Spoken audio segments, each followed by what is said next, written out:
How's everybody today? Good. Today's one of the few days in Oklahoma where it's actually really, really pleasant. Normally, we're either really hot or really cold, not much in between. So welcome to fall. It'll last 24 hours and then we'll instantly go into, blizzard or have an Indian summer and have a heat wave or whatever. So we need to talk about services today.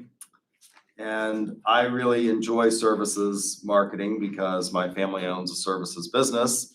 And so it's one of the aspects that I think is really, really interesting in terms of the growth of services, the uniqueness of services, and the importance that this plays in our economy. And most of you in this room will probably go into some kind of services industry in all likelihood.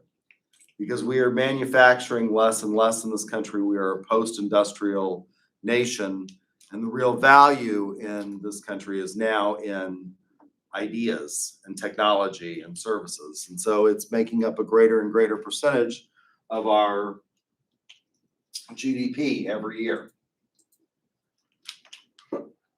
So services are intangible activities or benefits that you can't touch, but are necessary to satisfy customers' needs in exchange for something else of value, usually money. So even products and a lot of sales will be mixed sales.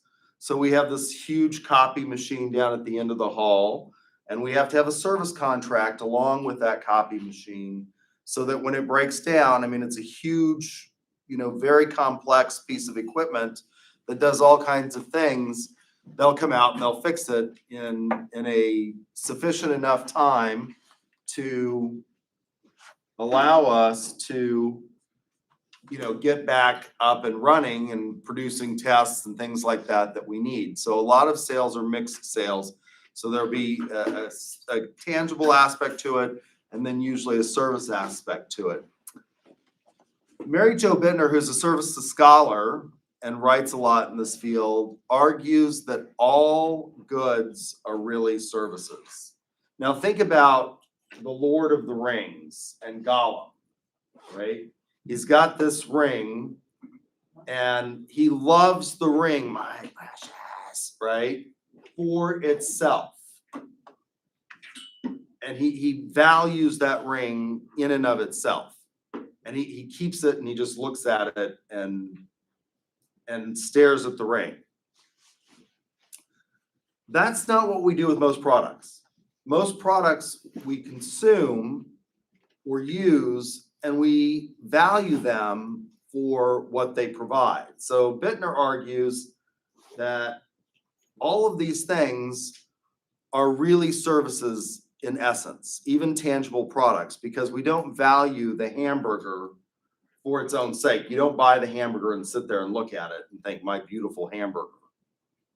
You value it because you're starving to death and you want to satisfy that need for hunger. So is there anything that you can think of that we might value in and of itself that's not providing a service? Yes. What? Painting. You mean art? Yeah, art. Yeah, I think that's the correct answer. Art has no real useful purpose, does it? It's just you value it for the beauty or the expression that it creates in and of itself. And that's the one thing that I can think of. Although Bittner would argue that most people value it because it's an expression of wealth or taste or class, or it provides decor for your walls. And that may be true, but I think you can value art in and of itself. You look at the art and you value the thing in and of itself. If you go through the Louvre, which I've done several times in Paris, and you go past all of this art, and it could take weeks to go through the entire Louvre and look at everything in detail. You run if you want to see the sort of three big things, the Venus de Milo, the Mona Lisa, and the Winged Victory. You run, they're in different parts of the building, and so you sort of have to gallivant along to get to see those three things. And you sit there and you look at the Mona Lisa and you value it for the thing in and of itself, the expression of the artist and the reality that it's conveyed, and this, sort of enigmatic smile that she has. So I think art is the correct answer. 46% of the US GDP is in services, and this has increased 100%, and actually that figure's low now. At the time the book was written, they said 100% since 1990. It's more than that at this point in time. And in 2014, and so that's quite a few years ago, services were valued at $722 billion in export. And it's one of the areas where we have a trade surplus, is in the services sector. So we are, in many respects, the world's financial, legal, intellectual property developer and exporter.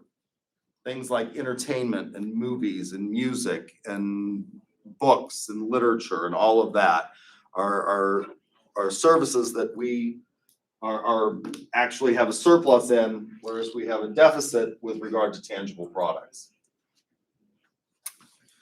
Services are unique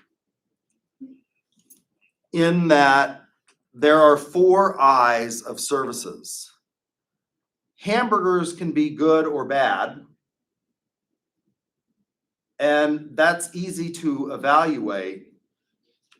And generally, although we think that sort of taste and what people prefer is subjective, but in reality, we can do lots and lots of taste tests and quality control, and we can get to a point where we can consistently produce things that consumers like. McDonald's has been remarkably successful at this because they're cheap, fast, and consistent. Now, maybe not consistently exceptional, but they are consistent in their product. And that's what people want from McDonald's. They want cheap, fast, and consistent. And we can produce that, and we can measure those kinds of quality control with a great deal of precision. It's harder in terms of services. We can measure how many cars come off of a factory line and what percentage of them will have problems. It's really hard to buy a lemon in this day and age because quality control standards are so tight. It is possible, but if things break down, we can measure that. We can say, 1 out of every 100,000 cars will have X failure in it as a result of chips malfunctioning or as a result of some defect in the manufacturing process. It's harder with services because of these things, because they are intangible, meaning that you don't experience them until you buy them. It's not something that you can know until you've actually utilized the product. So along with intangibility, there are tangible, as a lawyer, I produce for my clients certain tangible things, but they're not really interested in those things.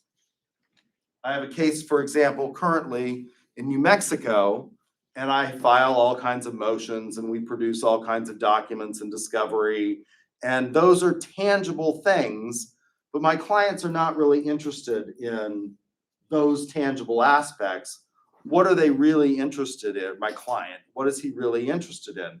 Well, he's interested in what's up here, right? It's the knowledge that goes into producing those things that he's interested in, and the quality of the arguments that I can make on his behalf. When I represent clients and when I file trademarks, they're not interested in the actual papers that I send off to the US PTO, Patent and Trademark Office. They're interested in getting protection for their trademark and whether or not that happens. So that's not something that you can touch. It's not something that you can experience until you have a problem in it. Inconsistency. Services are often, because they are provided by human beings, inconsistent. And you can have good days and bad days. I can tell you, I try to be as consistent as possible, and I have had some days where, I've had family issues and I'm maybe not on the top of my form. I try not to express that in class, but it's impossible to be 100% on the ball and on top of your game all of the time, isn't it? And it's difficult to perform day in and day out. One of the things that makes college professors luckier than K through 12 teachers is that we don't have to perform for 6 hours a day. It's 12 hours a week. And a lot of my classes are online, and so it's not necessarily that I'm having to stand up here and lecture all of that time, but it's can be very inconsistent. And I'm sure, I try hard, and maybe you've seen days when I have not been on my best form, but I'm sure you can think of, as you've gone through, you all should be either juniors or seniors by this point in time. If you're in this class, you should be at least junior standing. You can think back on your academic professors, and some that were just totally erratic. When I used to be associate general counsel, I got lots of complaints from students about faculty members. And, there were some that were probably very legitimate. There was one teacher over in the English department, one professor, she'd been here for a long time, who, if students fell asleep in her class, she threw erasers at their head. It was effective in waking people up. And they were we had chalkboards back then. So they were these erasers that we have for these whiteboards are fairly light. If you remember what the chalkboard erasers were like, they were fairly thick and had a handle that was fairly heavy, made out of a very kind of dense, probably, particle board or something like that. And she would, throw erasers. And I had to go over and explain to her that was called assault and battery. And, you're not God in the classroom, even though you might think you are. So inconsistency, inseparability. Companies are viewed by the experiences that people have. Your impression of UCO and the quality of your education is largely tied to your experience with your professors.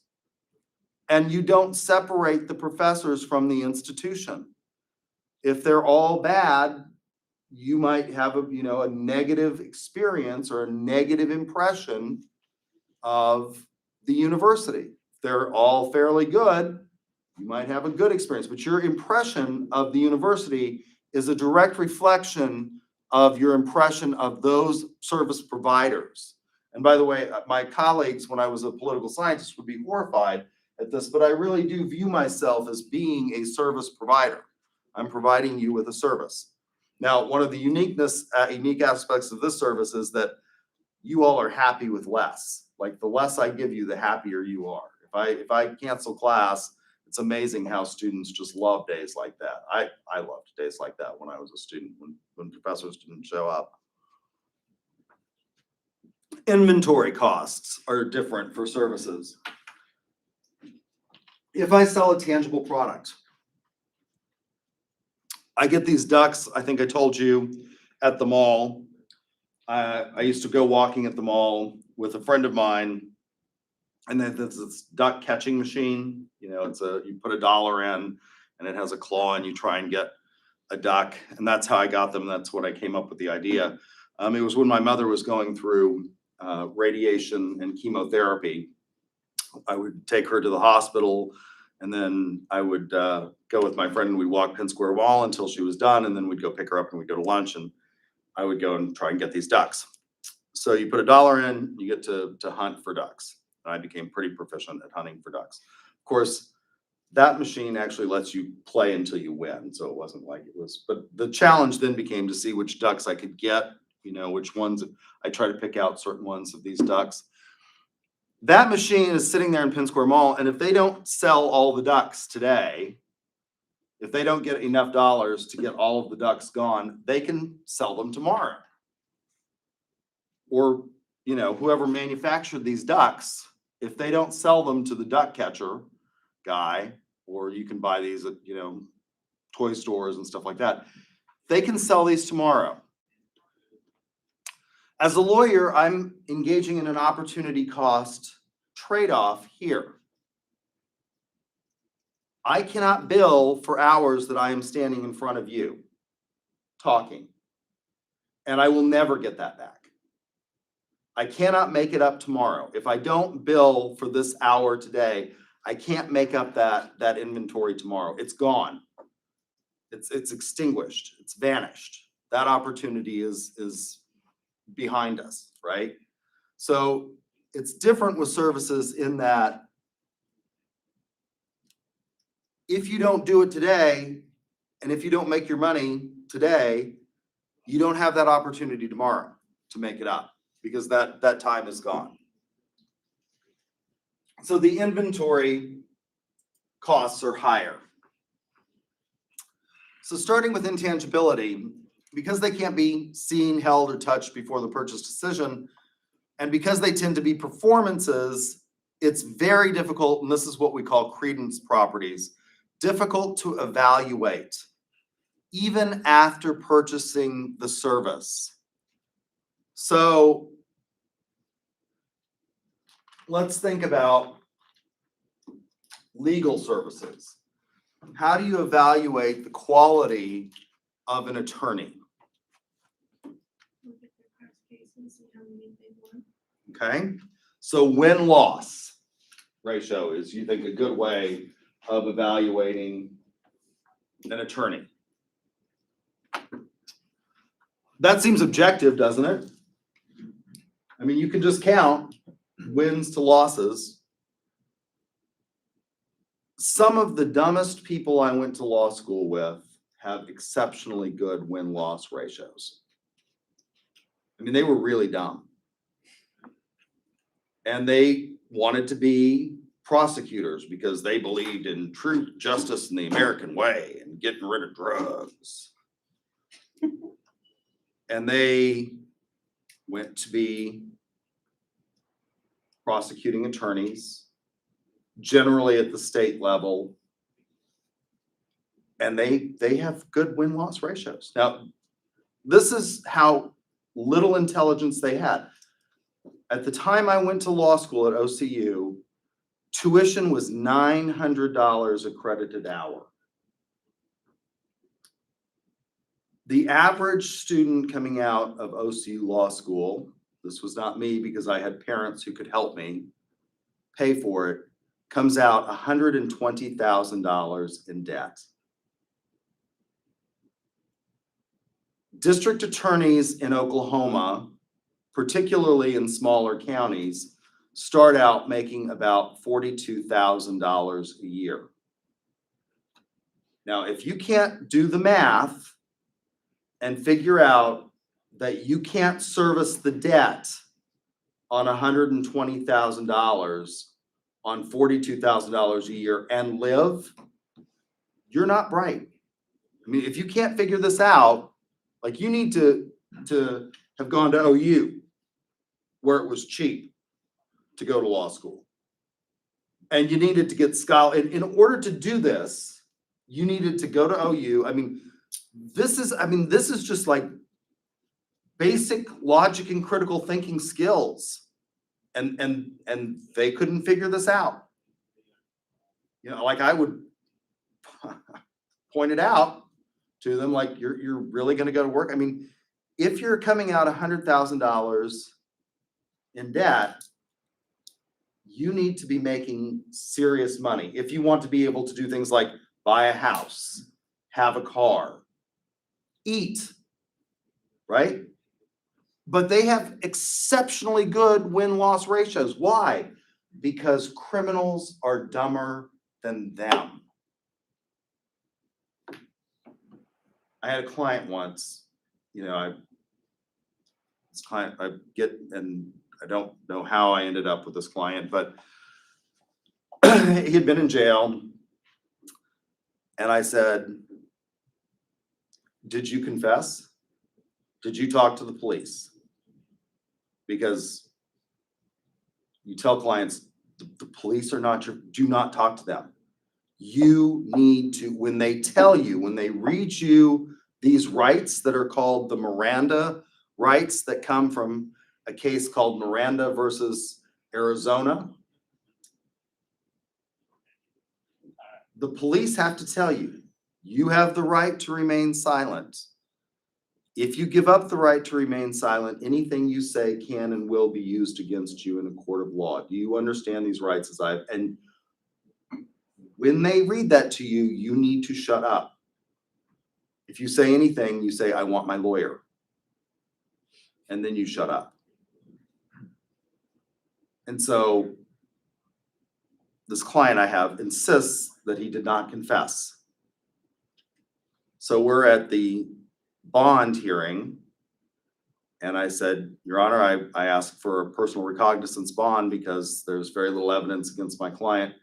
And the district attorney says, well, we have a confession. I'm like sitting there going, this is incredible, right? So I'm like, may I see it? And I show it to my client, and at the top it says statement. And the statement was, I did it, signed my client. And I said, I thought you didn't confess. That there's a statement, not a confession.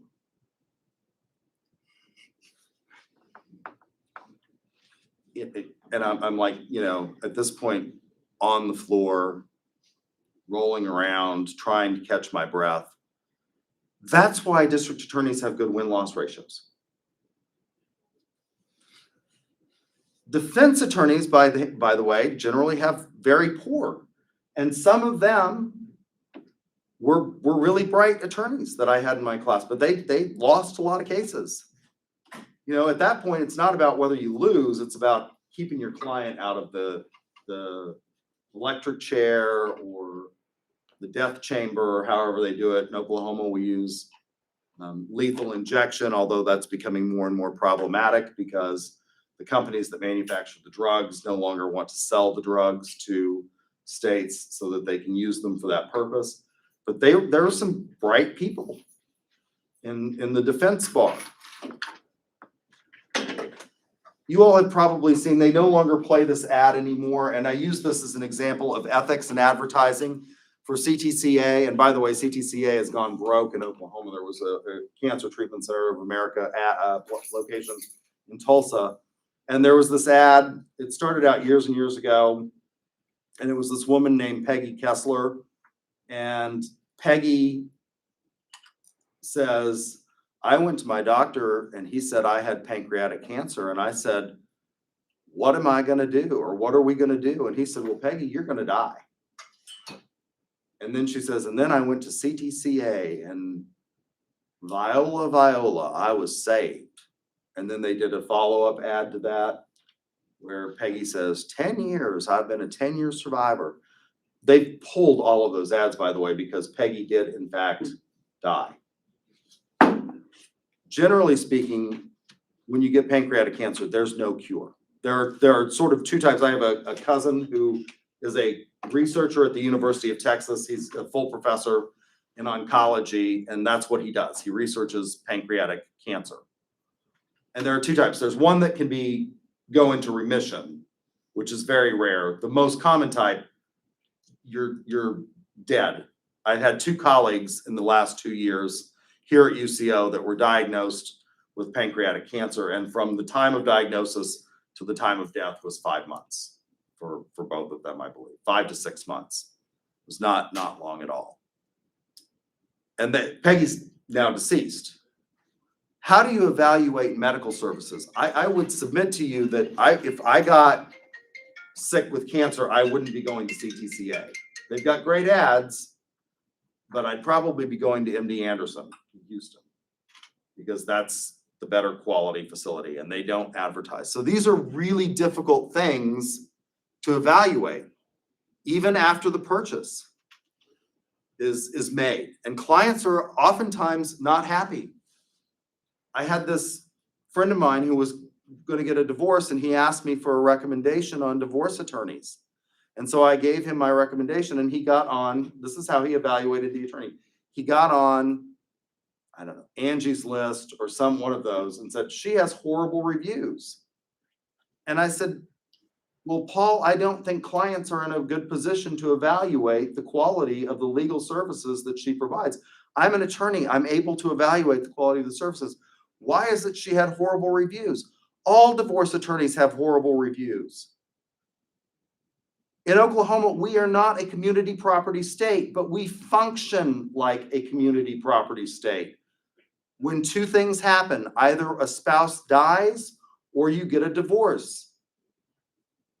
And what does that mean that we function like a community property state? It means that 50% of your stuff is going to walk out the door. And when 50% of your stuff leaves, you're not happy. Nobody is happy with their divorce attorney. You know, in places where they don't have community property, and you can say, I built this, and my spouse sat there and ate bonbons and didn't help me at all. And you can get them to believe that, and they'll say, well, yep, it's your business. You kept it separate, and your spouse is not on the books. Well, you know, sorry, it sucks to be you, but you're not getting anything. But in Oklahoma, that's not the way things operate. And unless you have a prenuptial agreement, and there's no such thing as a post-nuptial agreement, I've had people try to do this. Unless you have a prenup, well, 50% of your stuff is going to walk out the door. And that's hard to swallow when that happens, and nobody's happy. If you get pancreatic cancer, you're probably not going to make it through this. And you may be real bitter at the doctors who treat you and think that they're not very good. But hard cases like that require the toughest doctors. And it's very hard to evaluate because you're paying for something that is just totally up here that can't be seen or even touched. And even afterwards, you may end up with really bad results. And there may be nothing. You could have you know, Johnny Cochran at the defense table, but if you've got somebody who says, I did it, you're going to jail. You know, unless they can prove that that confession was beaten out of you, or somehow, you know, the will was overborne, you're going to jail, and you're probably not going to like your attorney after that. Inconsistency. So the quality will vary not only from day to day with providers, but between providers in a firm. So you may have more than one attorney working on your case, and that quality can vary between the people that you work with. When you have cancer, there are generally 3 providers that you work with on a team, and they do what's called a cancer board for each patient. I mean, it depends on the type of cancer, but generally speaking, you have a surgical oncologist. Now, if you have some kind of blood cancer, you won't have the surgical oncologist because there's no way to cut that out. But you'll have a surgical oncologist. You will have a medical oncologist who will do the prescription of the treatment for chemotherapy, because they use different types of chemotherapy drugs for each type of cancer. And then you'll have a radiation oncologist who will prescribe if you have radiology that needs to be done. And generally speaking, there's usually a combination of those 3 things that have to be done. And so even among these providers, you know, you could have one that's really talented and the other that are just sort of mediocre. Pricing and promotion and delivery are difficult to develop because of this inconsistency. It's difficult to price. How much is your time worth? As an attorney, I bill at $375 an hour. Younger attorneys can't bill that. that much. They don't have as much experience. How do you promote it? For a lot of years, in most states, lawyers were severely limited in the advertising that they could do. And it wasn't until the Supreme Court said that we had a First Amendment right to advertise that lawyers were able to start advertising. And there are some really odd ads out there. There were two guys that had a law firm. They used to wear leopard skin printed jackets to court, and they always had these ads on television. Meet me at the chopper, Bill. Someone's been injured in an accident, and they'd be flying off in the chopper, which just is completely ridiculous. They actually, one of them got killed, I think, in the chopper, and flying it himself. He's not a great pilot, but as I recall, I may be wrong on that. But there's some interesting ads out there. And how do you really advertise? I mean, what they're doing by having that kind of promotion, right, is they're attempting to say these are indices or indicators of the quality of our service. We have a chopper. Now, they don't really fly out to wrecks and like land right on the side of the road. I mean, that would just be, create more chaos. But that was sort of the pitch that they had. And they figured that was an indicator of their quality. Everything that you do when you go into a law firm, in a big building firm like McAfee Taft, Crowe and Dunlevy, there's wood paneled walls, there's conference rooms with high backed leather chairs. These are all things that they think lend credence to their legal acumen. So you try to attempt to reduce inconsistency through standardization, and this is easier to do in some services than others. In legal services, each case is somewhat unique. Now, if you practice divorce law, which I tried to do once, and I was very unsuccessful at it because my client kept crying, and I'm just not good with that. And I kept saying things like, I just cannot help you if you're like this. Come back when you are rational and can talk. I'm not your therapist. Let me see if I can find one of my clients that was really even more insensitive than me.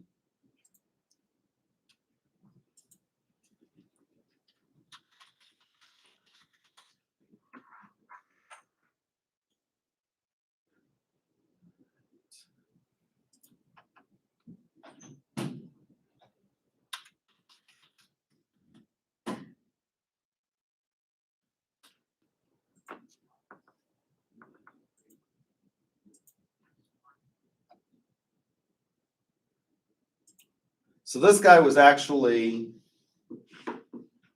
a judge. Move this over here. January 1st, 1975, fee schedule and employment contract for the year 1975 for Bob Ward, attorney at law. And he actually went on to become a district judge, and he didn't last very long, and you might see why. You have retained me to represent you in a divorce action, and I have tried to explain the law as well as the practical ramifications to the best of my ability. So as to eliminate all doubt, I have set down the more important aspects of our attorney-client relationship. Minimum fee for an uncontested divorce. Now remember, this is 1975, so it seems really low. $250 plus costs, $125 down, and $35 per hour. Minimum fee for a contested divorce, same as above, plus $500 for trial. Telephone calls at a rate of $35 per hour with a minimum charge of $875 for 15 minutes.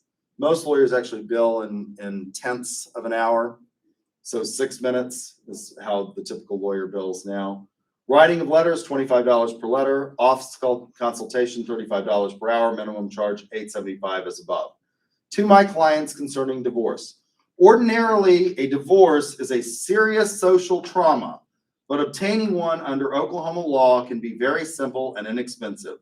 I am not an agency for revenge, a detective agency, or a crying towel, but a lawyer.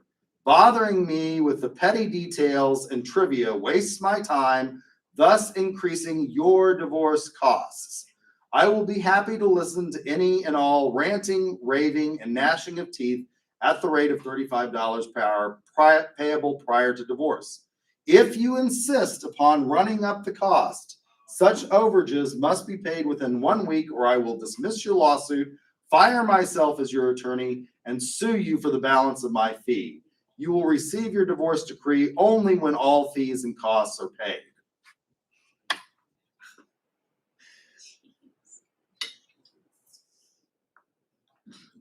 You want to hire that guy, don't you? So in divorce cases, you can somewhat simplify it, but every case is unique. So lots of companies try to overcome the inconsistency through standardization. And with regard to lawyers, as you can see from my colleague's letter there, I mean, everybody feels like, and this is one of the things that happens in divorce, everybody generally wants to have their say about how horrible the other party is. And in Oklahoma, that's just not going to get you anywhere, right? I mean, you can do it, you can have a contested divorce, but it's not going to get you one dime more in the separation of assets than you had in the beginning.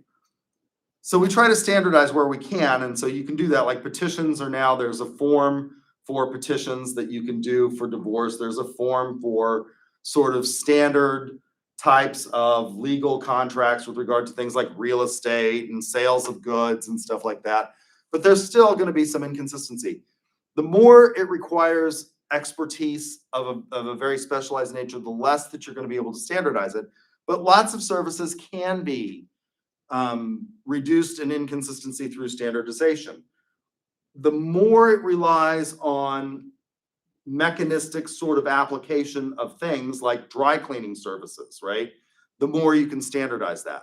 The way you put the clothes into the dry cleaning machine, and it's actually kind of a misnomer to say dry cleaning because it's not actually dry cleaning.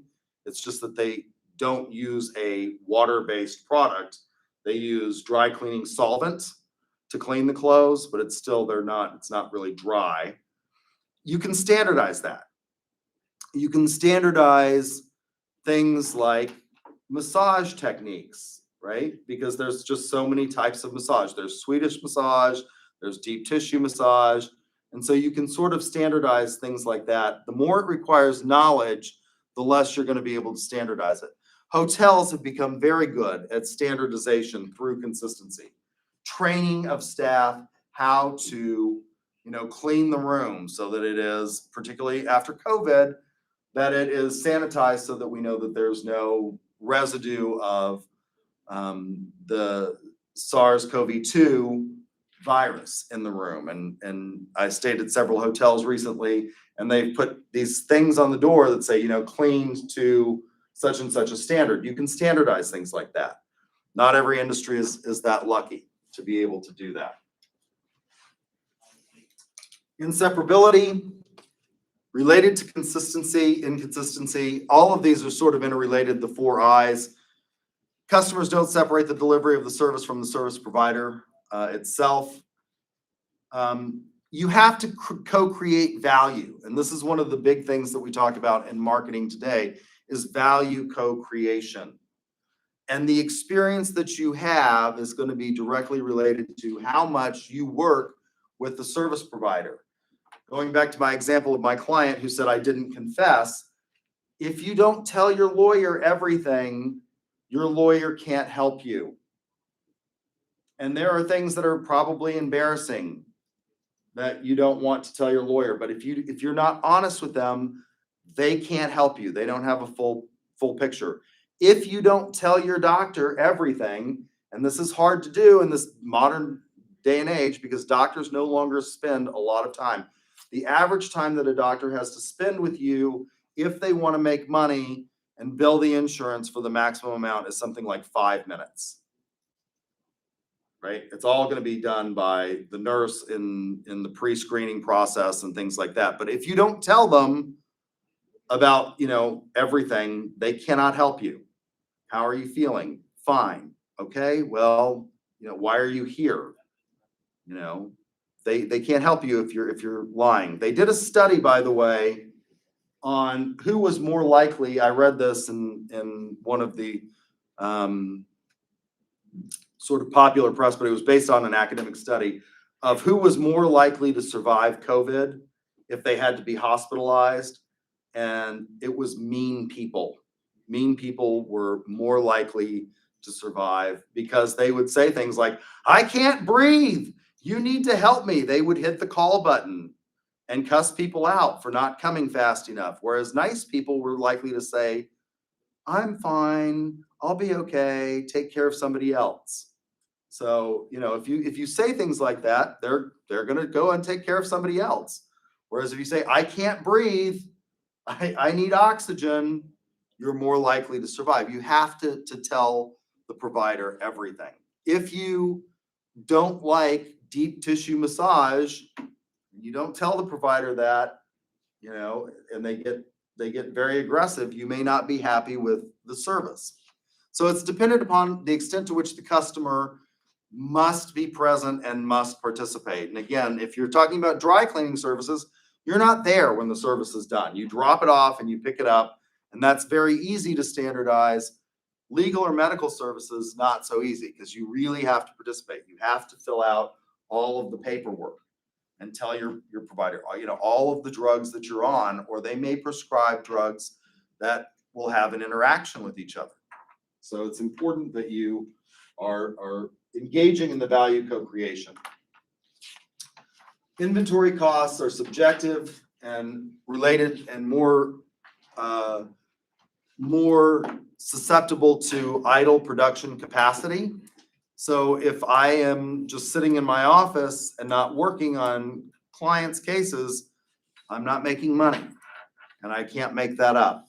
So if there's a lack of demand, if you have too few lawyers or too many lawyers in a law firm and you don't have enough demand, you're losing money. However, if you have too few and you have clients that you're not being able to get to quickly enough, and this is very difficult to predict with services. Generally speaking, things like tangible goods, grocery stores using very sophisticated type of formulas can predict and plan year over year for what's going to happen. We're coming up on the holiday season.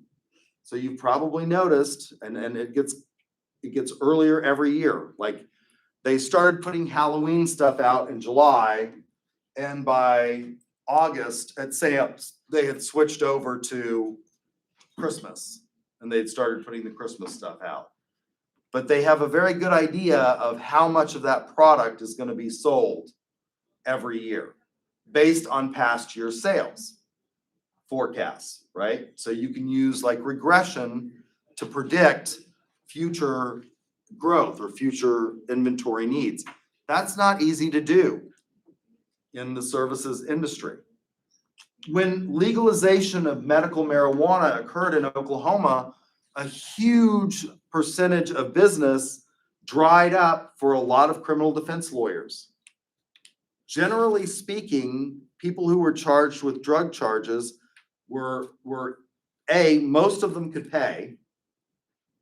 And so they were good clients generally to have, unlike murderers who, once you're in jail and you don't have a job, it's hard to pay. But drug clients have a tendency to they get released, usually on bond. They usually have jobs and they can pay. And once we had the legalization of medical marijuana, and anybody can get a card, because again, of the medical marijuana states that have this legalization, we have the most liberal laws. It has really impacted a huge percentage of the defense bar, because that was there were two types of cases in criminal defense work that were just made lots of money for criminal defense attorneys. One is still going, although it's going to change too. That's DUI, and the other was drugs, right? And you need a lawyer for both of those things. Now, what's going to happen that's going to lower the DUI situation with regard to the defense bar? The legalization of marijuana, that has meant, like, if you went, it used to be The last drug client that I had, which was something like, I think 5 years ago, when I went to the preliminary hearings and bond hearing, the docket was literally in Logan County. And this is Logan County, which is a smaller county. It's not like Oklahoma County. It was literally, I think, 25 pages long of criminal defendants, all there on either drug or DUI charges. The last time I was at the courthouse in Logan County, I just happened to look at the docket for the day to see how many were on the preliminary dockets for being bonded out, and the number was cut significantly. I mean, the legalization of marijuana has cut it down. In Oklahoma County, when I've had clients there, before the legalization of marijuana, the docket was so long that they literally held it in what was called the jury selection room. So there's this big courtroom in the Oklahoma County Courthouse where they bring in, when they do jury trials, they have all of the jurors meet in this jury selection room. They're sworn in by a judge, and then they're assigned to various trials throughout the courthouse. And it's a huge, huge room. It's probably as large as Troy Smith, if you've been in the Troy Smith auditorium. And there were literally, that room was packed full of people, and the docket was probably 50 or 60 pages long. That's been cut in half. The DUI docket is also going to be cut in half as cars become better and better and better at self-driving. And, I mean, in theory, you're still going to have control of the car, but if the car is driving and they don't see that you're speeding excessively or going across the line, it's going to be harder to detect when somebody is under the influence of alcohol. And that's going to be one of the things that affects it. And so having these inventory capacities is going to mean that a lot of the defense bar is probably going to have to find something else to do, because there just won't be as many of those cases going forward. If we ever get to the point where we have recreational marijuana, which there has been a push by some to put an initiative together to get recreational marijuana, the number of drug cases will drop even more significantly, because now they can still charge you if you don't have a card with the possession of an illegal drug or substance. The service continuum. So most sales are not clearly a product or a service. And like I said, I gave you this example of the copy machine. The copy machine is a tangible product that we have down at the end of the hall that we use to make tests and things like that. We have a service contract. The service contract is actually probably more valuable to the company because that's a continuing contract. And if we go over the number of calls that we get for free under the contract, they bill at an exceptional rate.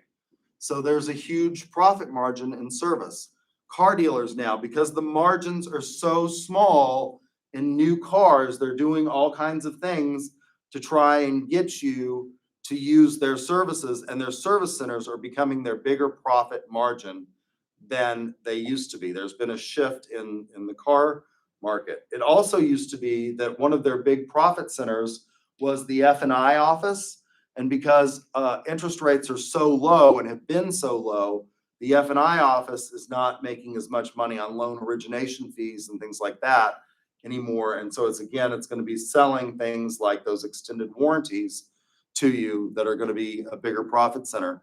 So a lot of car dealers, for example, John Vance, where I bought my last pickup, has a lifetime powertrain warranty if you get your oil changes and tire rotations done at John Vance, right? So they're basically ensuring that you will have some kind of contact after the sale, and that service contract may be more valuable than the profit margin on, because I bought a new Ram 3500 where the profit margins are just not very big.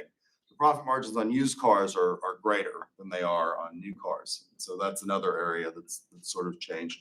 So you have to distinguish between the company's core offerings. Is it core product or service, and this really is important when we talk about the legal regulation and the legal environment of business, because if the core offering is more of a product, it will be covered by the code, the UCC. And that means certain things, like there is an implied warranty of merchantability under the code that they have to have. So is it primarily a product, or is it primarily a service? Now let's think about this in terms of an argument for a dinner that you purchase at a nice restaurant that, oops, sucks to be you, but there was an outbreak of E. coli and they got some tainted lettuce and you end up with an E. coli infection, which is no fun. So is that primarily a service, or is it primarily a product? If it's primarily a product, you could probably sue under the implied warranty of merchantability under the code.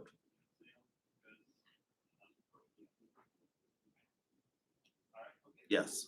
Are you asking either or? Yes. I would say maybe the product, so like the lettuce, right? You think that the salad that you ordered is primarily a product? Well, like if I got E. coli from it, I wouldn't think the people that like were doing the service intentionally.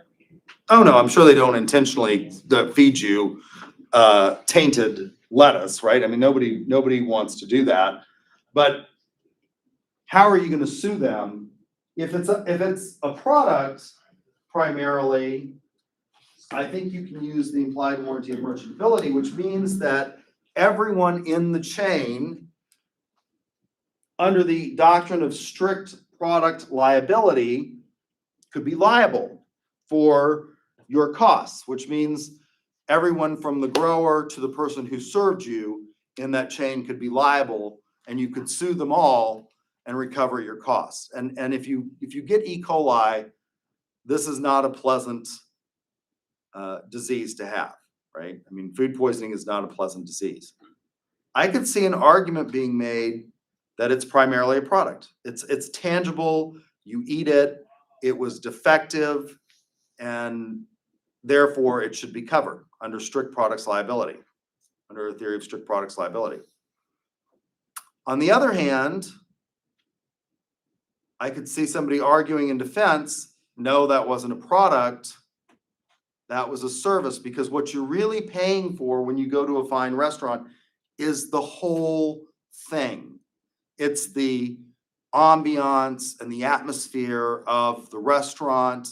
It's the waiters that are dressed, in sharp white shirts with ties, and it's the experience that you're paying for. It's not necessarily that product. You're paying for not having to prepare it yourself, not having to clean up the dishes afterwards. Somebody comes and picks it up and it's all clean for you. I could see somebody making that argument as well, that it's primarily a service and therefore not covered by strict products liability. So classifying services, the way we classify services, we can classify them in a number of different ways by the method of delivery. So, for example, is it delivered by people, such as lawyers, doctors, accountants, financial analysts, things like that? Or is it delivered by equipment, electricity? You don't really see or touch electricity. You can experience it when you turn on the lights, but that's provided by equipment, right? Nobody comes and puts little electrons in the light bulbs every day. It's provided by, in Edmond Electric. We can classify services as for-profit or non-for-profit. That's another way of classifying it. Is it something like the Red Cross, where people generally don't pay for those services? They help people in natural disaster situations, regardless of their ability to be financially lucrative to the Red Cross. Is it government sponsored? Things like the U.S. Postal Service, which is a mixed service. So the Postal Service is a public corporation, but it's you pay for part of it. You pay for the cost of delivering a stamp, and it goes up all the time. If you've bought stamps, the cost of packages, things like that. You don't pay for things like police and fire. How do we come up with a way of accounting for one unit of police or fire? Well, we don't. It's paid for through taxes, so you don't pay for them.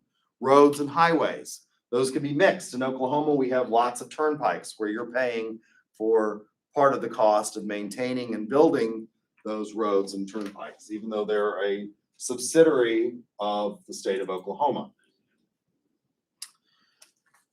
How do consumers purchase services? So you can't evaluate lots of services prior to purchase. What do successful companies do?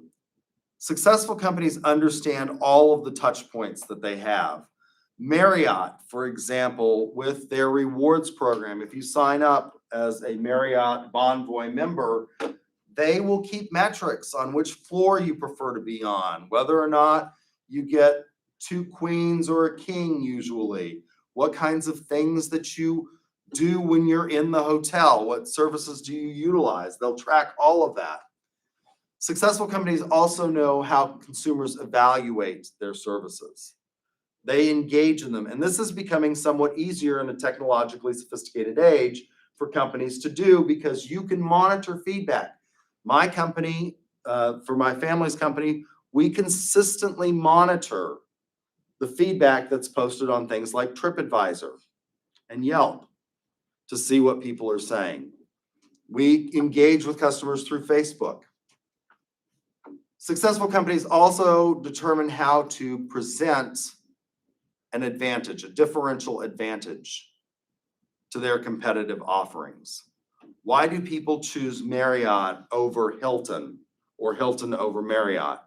Well, it's because, of the experience. Hilton and Marriott has been very good at figuring out and doing market research on what customers want and what locations various hotels are going to be successful at.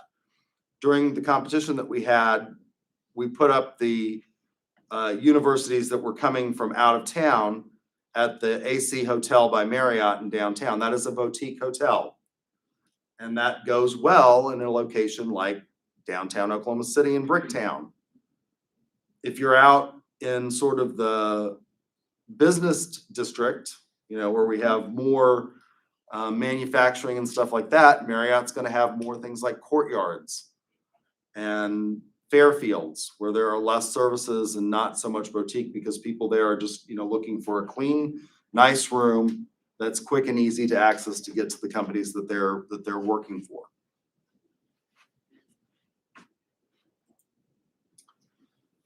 So assessing quality, customers compare what they want, what their ideal is, to what they actually experience. And the difference between expectations and experiences are identified through a gap analysis of factors like reliability. So with regard to an attorney, how quickly does your attorney get back to you is going to be one of the things that's, how reliable are they? If they never return your phone call, you're not going to think that they're very good. Or if it takes 2 or 3 weeks to return a phone call, it's going to be problematic. Tangibility, those things that you can touch are enormously important. Those things that you can experience, so in a hotel, how clean is the room?